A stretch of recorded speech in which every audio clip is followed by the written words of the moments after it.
E uma paz de Deus, aqui está eu no mundo das orquídeas. Aqui não precisa nem de substrato, porque aqui foi Deus que formou a natureza das orquídeas. Enquanto vocês veem, tanto de qualidade de orquídea que tem aqui, não precisa de substrato, e nem de terra vegetal, e nem de nada. Aqui a natureza e Deus sempre cultiva ela nessas belezas. E ó, olha que maravilha tá essas orquídeas. Linda!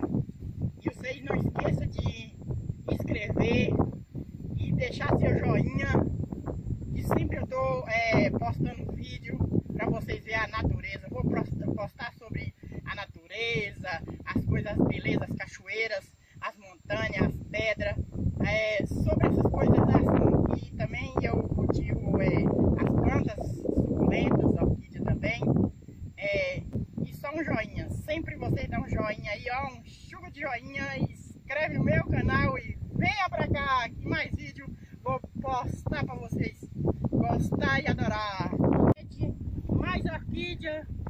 Agora eu vou mostrar pra vocês uma cachoeira linda, onde a gente toma banho. Olha que floresta mais linda, ó. Linda, linda, mais flores.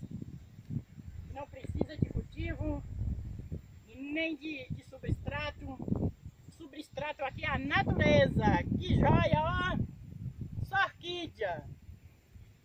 E tem várias orquídeas aqui, não só essas. Que beleza. Aqui é a Chapada Diamantina. Olha que lindo na Chapada. Lindo, lindo, lindo. Mais flores. Vamos para a cachoeira? De novo mostrando a cachoeira que eu fiz para vocês.